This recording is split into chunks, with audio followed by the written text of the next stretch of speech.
Hi, I'm Sarah, and I am going to show you how to do this amazing Frozen painting. I am so excited for this one. I've seen Frozen today once, yesterday twice. We've been watching a lot of Frozen in our household. Not a lot of black paint. I'm going to paint all around this in black. So I'm going all around, and you can take your time with this. I might even use a bigger brush as I get further out.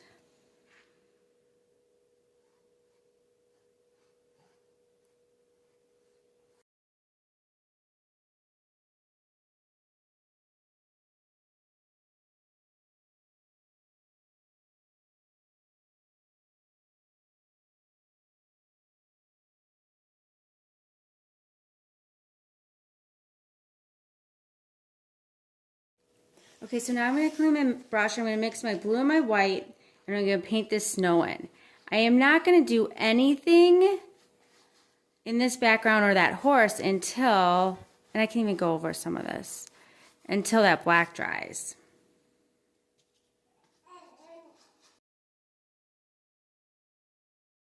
Okay, my black is dry. If it's not, make sure it's dry. So I'm going to take a little bit of yellow, just a little bit, mix it with the white, and mix it with the blue. So I'm not really getting a green. It's like a blue-white type deal. I'm going to go right on, and I need it a little bit lighter. I'm going right on the top of this snowy hill.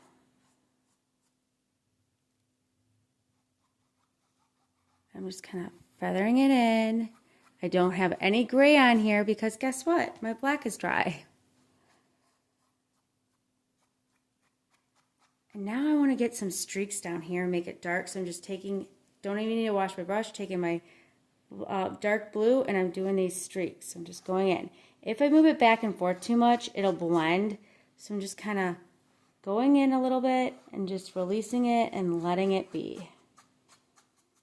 If you blend it too much, that's okay. You'll just go back in and add some more maybe white to it if it's too dark. And if you have, if you have another blue, like you can even make I can make a purpley blue by adding a little bit more red, or you can make a green blue by adding a little bit more yellow to it. You can add that in as well. I'm going to mix my blue and I'm going to clean my brush, mix my blue and my white, and I'm going to paint this whole horse in. So I'm going to start, and when I paint it, I'm getting different tones already.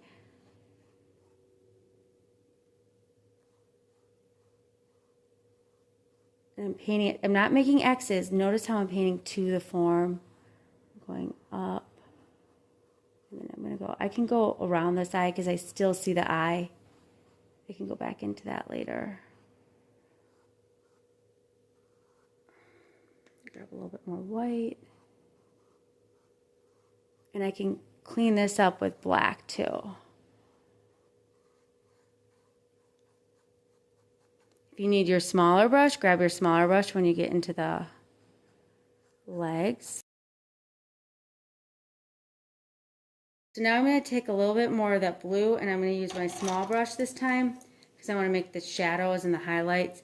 And I have this dark streak, oops, not a lot of blue, but I have this streak right here to separate the head and the hair, and then I can bring it up a little bit.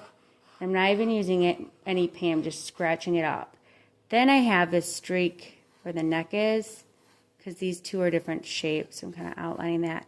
And then I'm going to go in and outline that leg. So I'm just going in and making this shape and doing the top part of the leg.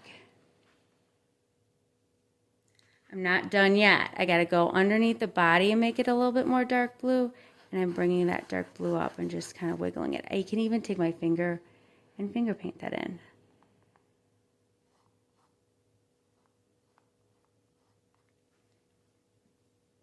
So the shadows on the leg are on the left-hand side, and the highlights are on the white. So I'm just going to go in with my blue and pull on just one side, that dark blue. I can go in on that side. If I do too much, I can always clean my brush and go back in with a little bit of white. So I'm putting a little bit of white on my left-hand side just so I know that it's lighter. For this foot, it's actually lighter on your right-hand side.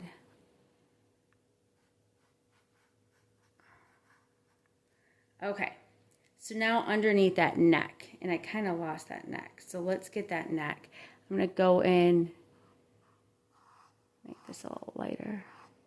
Okay, I'm going to mix a little bit of blue with just a tinge of black, not that much black at all. And I'm going underneath that chin and bringing it out a little bit.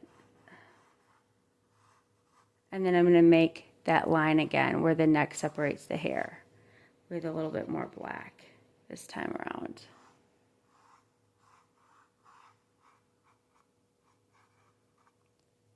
And then I can go underneath with that black just under that belly just to get it a little bit darker.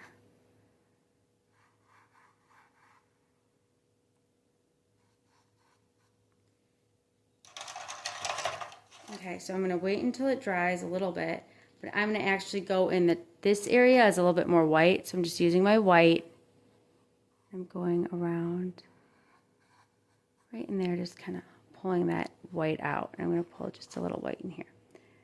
The top of the head and the ears are a little bit more white, so I'm going to add, and you can use a real tiny brush, or you can use your tiny brush, but I'm not going to. Be very careful and not a lot of paint. If you have too much paint, it's hard to control.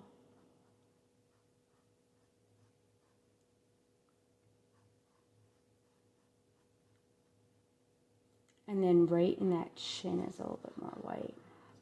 Go in there and pulling it out again. Okay, so I'm going to do the tail, and then I'm going to go in. And any areas like this area I don't see as blended, I can even just take my finger and kind of finger paint that because it's pretty nice and wet. I'm going to add a little bit of white right underneath that leg too, so it really pops out. I'm going to add a little bit of white to the tail. And I'm just going to add a little bit more white to the hair. And if you want to even make longer hair than the actual picture, you can. It is completely up to you. It is your painting. I could even go in and make it more of a in the wind type stuff, or you can do more splatter paint when we get to the splatter section. Okay, I'm pretty happy. Now I'm going to wait until it dries a little bit. And, well, it's actually dry. I'm going to take my medium brush and I'm going to clean it. And I want to go in this area and I want to get some blues in there. So I'm going to take my blue, mix it with a little bit of white, and I'm doing this motion. See how it goes in?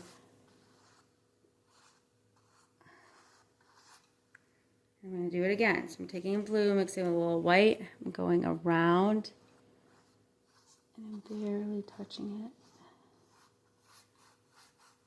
But I still see that blue in there.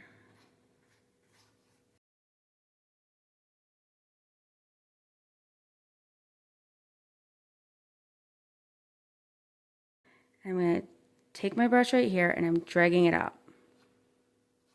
Let me get these little snow things. I'm going to do the same for the other side.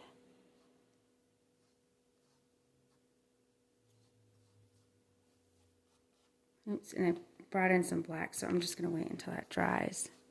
And I actually want this lower, so I'm going to clean my brush and bring that black in so I can make that a little bit lower.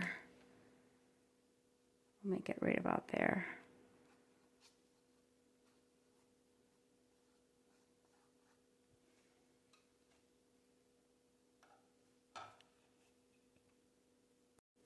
Okay, so I did some white in here. I did some black. I'm going to wait until it dries a little bit. So I want to blow dry it because that black is seeping in. And then once I get that black dry, I can go back in with some more blues and whites. Okay, so the last thing I'm going to do is I'm going to add a little bit of, I'm going to go in with the white some more. And I'm just kind of lightly dabbing it so I can get those, I don't know what they're called, but like little... And you can do that even with your smaller brush, and you can go into in the tail, they have like little almost like teardrops, or it's like, so I just add pressure, release, and I get those, and there's a few in the hair. Okay, so then I'm going to go in, I'm going to take, typically with clean water, but I'm going to take a little bit of white, I'm going to do a little splatter right here. I'm just going to kind of chopstick, so I'm just kind of, it's going to give me this like spray. I'm going to do a little bit more. I'm just doing the spray at the end of this right here. I can even do it on this side too. It wasn't in that painting on that side, but a little bit more water. I think it's a cool effect. Like that ocean spray, like it just jumping up at you. Okay. I'm going to clean my brush. I'm going to look at it from a distance. This gray right now is bothering me, so I'm going to just add a little tinge more white. See, I told you I'm thinking too much. Clean my brush, add some glitter, and then I think I'll be done. So I'm going to show you how I added that glitter so you can see it. Brush is super clean. I don't need any water on it. I hope you guys enjoy this video. I'm sorry that I was like messing around too much with it. The theme for this painting should be let it go, right? I should have just kind of let it go. So I'm going to take that glitter, and you're going to see, it's going to look like it's going to make your painting lighter, but really isn't. And you'll see when, like, it'll dry pretty fast. If you enjoyed this, please subscribe to my channel. Like me on Facebook on Artists Uncork'd. If you're in the Cleveland area, take a class when classes are offered if you want. Or like I said, like us on Facebook. You'll get updates on all the new things we do. We try to do new things all the time, just working with different mediums, offering all sorts of stuff. So I'm only putting the glitter in the background anywhere where it's dark. Because if I put it in light, you can kind of see, I don't know. I just want it where it's dark. And I'm not going to add it in the horse because I like that horse. Finally. You can't even see how it's dry. Like, I just put it in here. I'm going to touch it back up in here. And I'm going to tell I did it. But it's so sad when people take pictures and you can't see the glitter, but looks so cool. Just doesn't, the pictures don't do it justice. Okay, and then you can kind of see it's dry, all the shimmery that you got going on, and then sign it. So thank you so much for joining us. We have, oh man, I already have all the projects ready for the next few days, but I won't spoil it for you. Have a good one.